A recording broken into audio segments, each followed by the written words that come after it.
nagging elbow pain getting you down? Join us today where we're going to look at strengthening up that elbow so you can get back to lifting, hitting, and doing dope things. Join us today.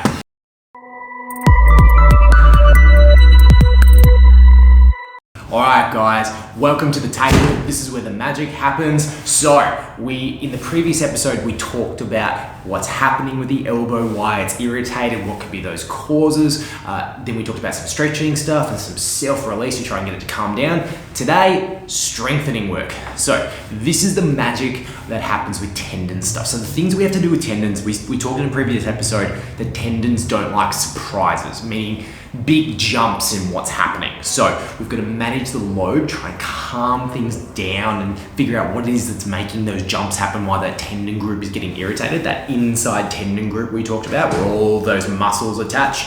And now we have to load them. So that's how we go. So they're a load handling and then a springing mechanism. So we have to get that love back into those tendons to calm them down. So we're going to do that with some strengthening work. So what you're going to need is a weight of some description. So this is a 4 kilo kettlebell, a dumbbell, but it can be lighter. It's just whatever works with you. If you have a look at our our tennis elbows videos from previously, you'll see we use like a can of soup or beans. It's just whatever is heavy enough for you that it's not too painful. A little bit of pain is okay, but it will produce a stimuli. So what we've talked about here is this is the flexor group. So we want to do some flexion work. So I've got a weight, but this could easily be a band that is attached to the ground. Maybe you're just sitting in a chair and you're standing on it. That's a great way to do this as well.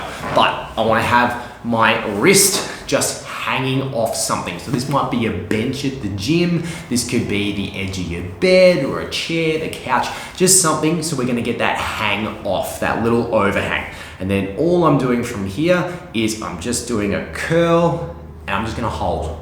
I'm going to hold this for about 10 seconds initially. And then I might lower this down for a control count if I can. That might be where I start. If that portion of lowering is too much for you, let it take it out. So do the curl, hold 10 seconds, nice control. I should be feeling this through here. This shouldn't really hurt too much. And then I might take it out and let it go down. After that, when that's fine, we're then gonna do up, control, down. Up, nice couple second squeeze, and control, down. So again, I'm now getting the concentric and the eccentric portion of what we need here, because we talked about in the last video when we talked tendons love eccentric load, so that's shortening and lengthening sort of stuff. So that's what we're going to do next. We also talked about using a metronome. So if you want to download a metronome app, you set that to 60 beats per minute and you do it to the time of a metronome. So 1, 2, 3, 1, 2, 3, 4, and we're just progressively building up that load. So you might stay at a weight like this, but as you get better, you pump it up. We need to drive that progressive overload sort of stuff. So that's our flexion portion. There's our flexor group. We're also going to talk about that pronation sort of element. So again, we can just have the weight. So this is a great one where we're just doing that pronation, come back, pronation, come back. As you can see on this one, I'm struggling a little bit. This is my sore elbow.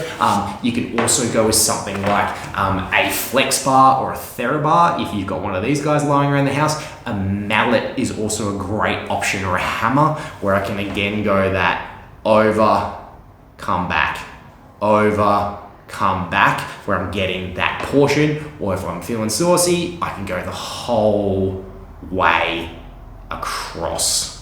So something that's got something where I can do, and I can even muck around with the loading as well and make that a little bit harder.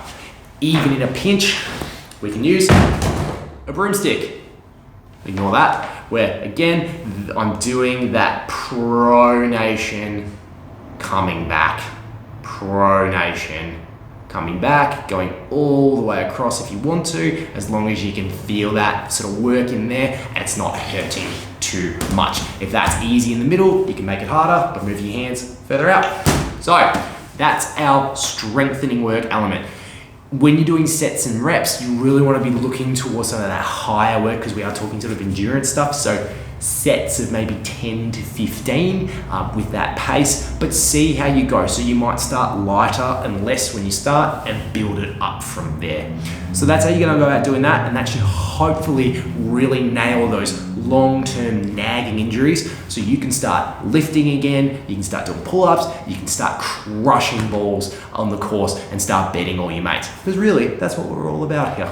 So thank you for joining us today. We've got one more video where we're going to talk about the little odds and ends, those little things that you might be missing that could be holding you back from the full and complete recovery.